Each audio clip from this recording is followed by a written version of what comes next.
Assalamualaikum warahmatullahi wabarakatuh. Kami dari kelompok G akan mempresentasikan disintegrasi bangsa dengan munculnya kerajaan baru di Indonesia yang beranggotakan RR Fadila Ulia, NIM 18021 0201036. Saya Sefira Ayu Primadani dengan NIM 2002 10 20 4106. Saya Imratul Azizah dengan NIM 2002 1020 4045.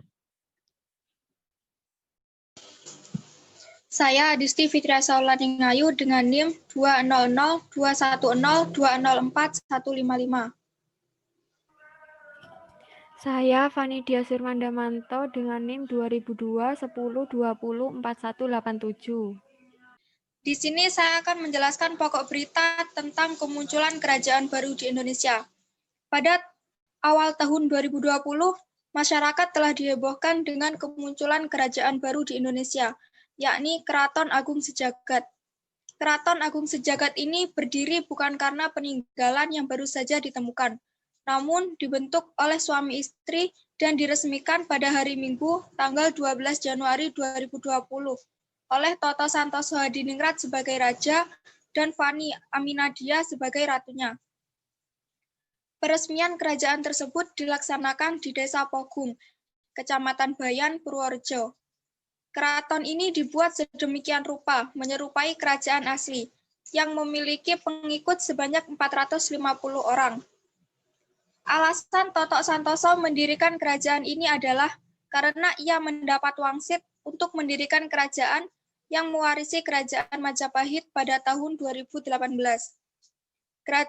Gerakan tersebut menjadi dasar perjanjian pengalihan kekuasaan oleh Dyah Ranawijaya, yaitu Raja Majapahit yang melepaskan kekuasaannya kepada Portugis pada 1518 Masehi.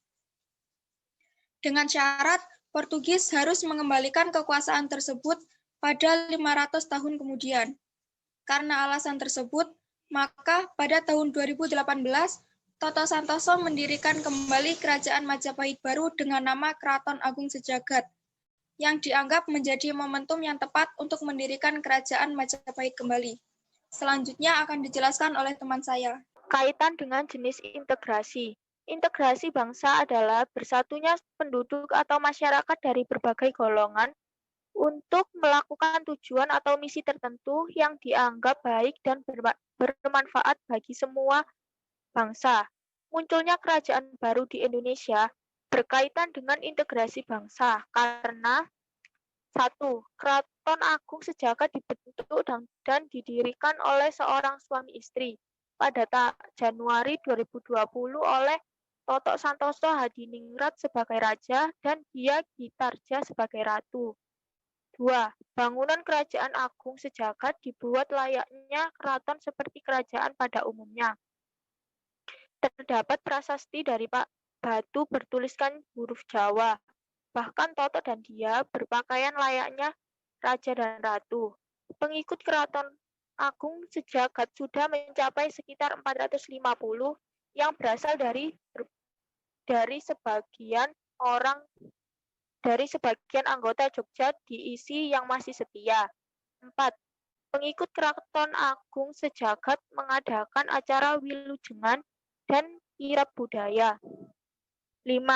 Toto mewajibkan anggotanya membayar uang seragam dengan 3 juta rupiah saat melakukan kegiatan.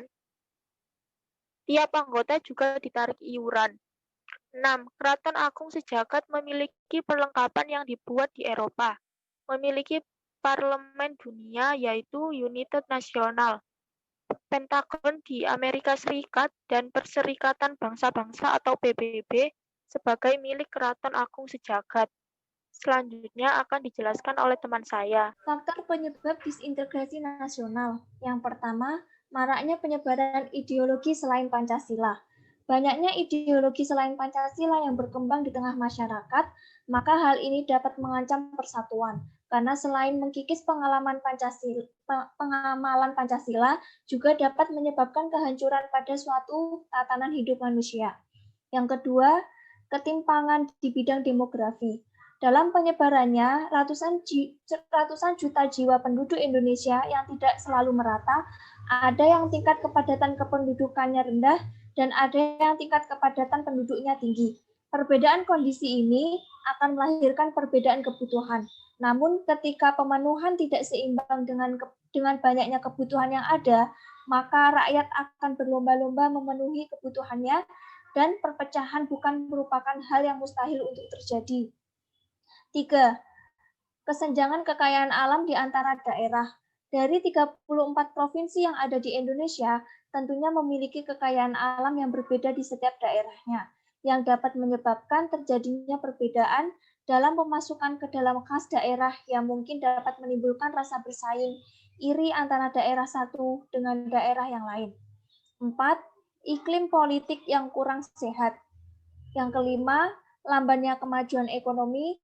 Dan yang terakhir, menurunnya tingkat toleransi di tengah masyarakat. Selanjutnya akan disampaikan oleh teman saya. Faktor munculnya beberapa kerajaan baru di Indonesia.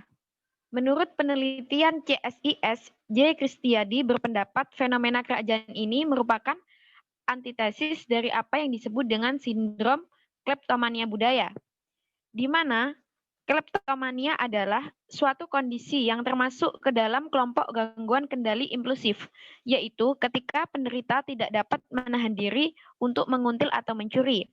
Tetapi dalam maksud di sini bukan berarti menguntil atau mencuri barang-barang yang sebagaimana dilakukan oleh pencuri, melainkan seperti halnya berdirinya sebuah kerajaan yang dibuat sedemikian rupa yang digunakan untuk memudahkan pendirinya dengan unsur mencari keuntungan pribadi, penipuan, dan lain sebagainya. Kemudian yang kedua, patronase politik yang memiliki dampak merusak bagi demokrasi yang selalu digaungkan. Yang ketiga, minimnya kesejahteraan dikarenakan faktor ekonomi yang memudahkan bagi kelompok tertentu untuk muncul mengajak dengan tawaran kehidupan sosial ekonomi yang menjauh lebih baik, seperti kerajaan keraton agung sejagat, maupun kerajaan kecil lainnya yang menjadi fenomena di masyarakat. Menurut Dewi Ayu Hidayati, pengamat sosial dari Universitas Lampung, fenomena ganjil ini tumbuh akibat dari sakit pemikiran. Salah satu penyebabnya yaitu ekonomi. Mereka mencari kekuasaan dengan cara merekrut orang yang percaya dengan cerita karangan atau fiktif. Fenomena kemunculan kerajaan-kerajaan baru di Indonesia ini lumrah diawali dengan tipu daya. Tujuannya kembali pada tahap awal, yaitu mencari keuntungan. Kemudian yang keempat adalah adanya rasa percaya terhadap mitos dari sebagian masyarakat. Maksudnya di sini, mereka itu tidak merasa takut menipu karena mereka itu beranggapan bahwa itu adalah kewajiban mereka untuk menunjukkan kepada rakyat Indonesia bahwa mereka mendapat dawuh dari sesepuhnya. Maksudnya ini kan menjadi mitos. Jadi mereka meyakini bahwa suatu saat kerajaan yang dahulu kala sudah meredup itu akan aktif kembali. Alternatif penyelesaian. Agar kemunculan kerajaan baru tidak berlanjut pada yang lain yang mengakibatkan disintegrasi bangsa, maka alternatif penyelesaian untuk masalah ini adalah 1. Penangkapan Toto Santoso 42 tahun dan Fani Aminadia 41 tahun yang telah menggelar acara Wilujengan dan Kira Budaya. 2. Pendalaman kasus oleh Kepala Biro Penerangan Masyarakat atau Karopenmas Divisi Humas Polri Brigjen Pol Argo Yuwono di Gedung Humas Mabes Polri. 3. Penutupan Keraton Agung Sejagat oleh Pemkab. 4. penjeratan Toto Santoso dan Fani Aminadia dengan pasal 378 Kitab Undang-Undang Hukum Pidana KUHP dengan rumusan pasal sebagai berikut. Barang siapa dengan maksud untuk menguntungkan diri sendiri atau orang lain secara melawan hukum dengan menggunakan nama palsu atau martabat palsu dengan tipu muslihat ataupun rangkaian kebohongan menggerakkan orang lain untuk menyerahkan barang sesuatu kepadanya atau supaya memberi utang maupun menghapus piutang, diancam karena penipuan dengan pidana penjara paling lama 4 tahun.